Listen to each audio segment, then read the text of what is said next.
of the slaves from the United States came on what they called the Underground Railway. They sort of escaped to Canada because we were part of the British Empire at the time, and where slavery had been banned. So it was like a refuge. We never really had a big black population in Canada until very recently. But the attempt to bring Black Lives Matter and the George Floyd narrative to Canada, they're pushing, because it worked in America, they're trying to force it into Canada, but we really never had slavery here. It was banned before Canada was a country. It feels like they're trying to force the George Floyd narrative on that one story, which is not the Irish story.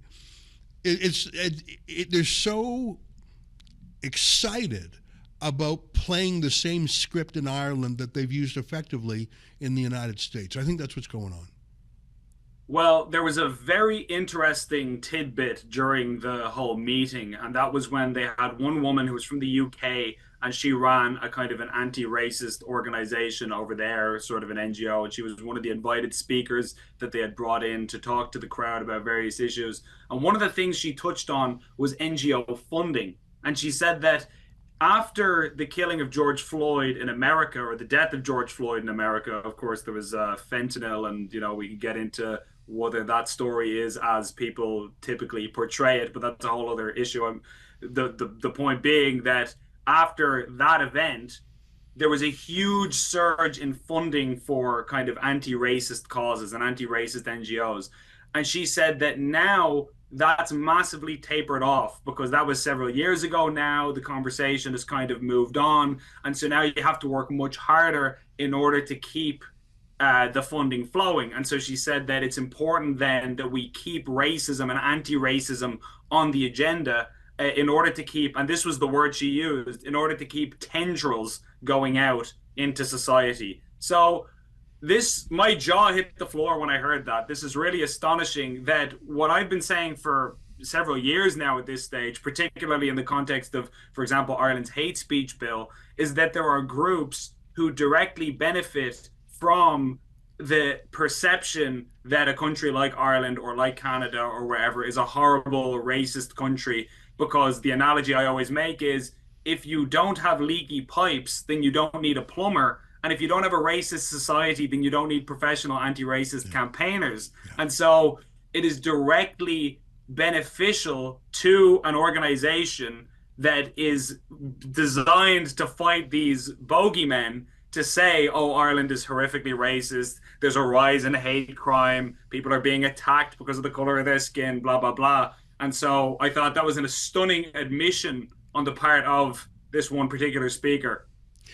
That's incredible. I mean, we see that everywhere with hoaxes, because the demand for racism exceeds supply. I have no doubt that that America 100 years ago, or even not even that long ago, had some dark remnants of a racist past. And by the way, I'm not American. I'm here not to defend America. But there are so, like the Jussie Smollett hoax. There are so many hoaxes because, like you say, people need the grist for the mill. I don't think America in 2024 is an inherently racist society. Don't tell me the place that elected Barack Obama twice is racist. I won't believe it. Don't tell me that Canada, where we had two black governors general, or maybe I'm getting and we have an Inuit governor general now. I'm getting my races mixed up maybe, but don't tell me we're racist. It's not true. And actually, one of the problems, I think, Ben, is that you're almost teaching newcomers to be ungrateful and grievance-oriented. Instead of teaching newcomers, you've made it to paradise. You've made it to the best place in the world. You've made it away from danger towards freedom. Now go and make the best. I mean, the old version of the, quote, American dream. It's not just, quote, white people who are being shamed without reason. It's immigrants who are being told, be angry, be mad, focus on your differences, and you have reason to be upset. Like, it's almost harming newcomers as much as anything else. Don't you think, Ben? I think so. I think it creates unnecessary tension in society that was never there and doesn't need to be there. One of the things I've been thinking about recently in the context of Ireland's immigration debate and the fact that we have been an incredibly homogenous country for are basically the entire existence of this nation. And then suddenly we have this very recent influx of people from all different cultures and parts of the world. I mean, my own mother is one of those, so I can hardly complain. I wouldn't be here if it wasn't for immigration, and my mother hadn't come here from Jamaica when she did to marry my father, who's Irish. So I am part of that whole process. And Irish people have been incredibly welcoming and tolerant. And that's, I think, one of the best things about Irish people is that we are a very kind-hearted people. We're a very warm-hearted people. We have no axe to grind with anybody. But one of the things that we've been doing as a society in the last few years, and the policy that's been pursued, is to give certain privileges to people who have just arrived in the country that we don't afford to citizens. So, for example, if you receive a medical card, this is a kind of a medical benefit that we give out to some people.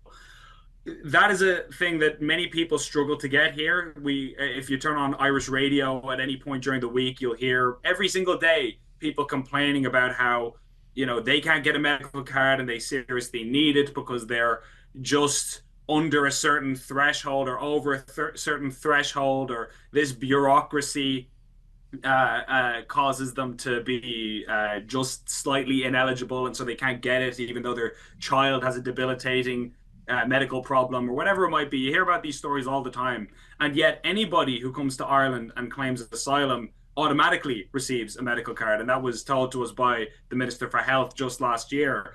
And so while of course you would never begrudge somebody who needed medical assistance, particularly somebody who maybe is fleeing a war-torn country, let's say, of course you want to help those people. I think to simplify it and to make an analogy that people can easily digest, it would almost be like if you have children and you're a parent, and then you were to do the wonderful and humane thing of adopting a new child, which we all agree is a wonderful thing to do. And then you proceed to shower that child in all kinds of special privileges and benefits that none of your other children receive. It is an unfortunate but inevitable consequence of such an approach that you're going to create resentment within that household. You're going to create conflict and strife and division within that household.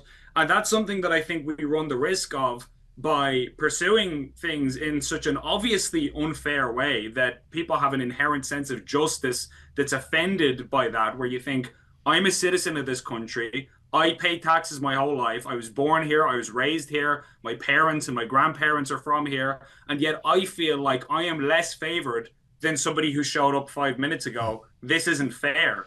I mean, and it's not fair. And so I want to continue living in a country where people are open to strangers and are hospitable. I mean, the Irish unofficial slogan, if we had a slogan as a nation, it would be Céad Míle Fáilte, which in Irish means 100,000 welcomes. That's kind of our natural inclination as a people.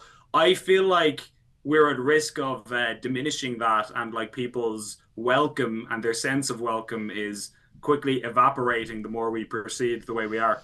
One of the things I've noticed, and I follow your account on Twitter and your colleagues, and I follow the main Gript account. And again, that's spelled GRIPT.IE, which is sort of an old-fashioned way of saying grip, to grip something. I didn't know what that word meant. You learn something new every day.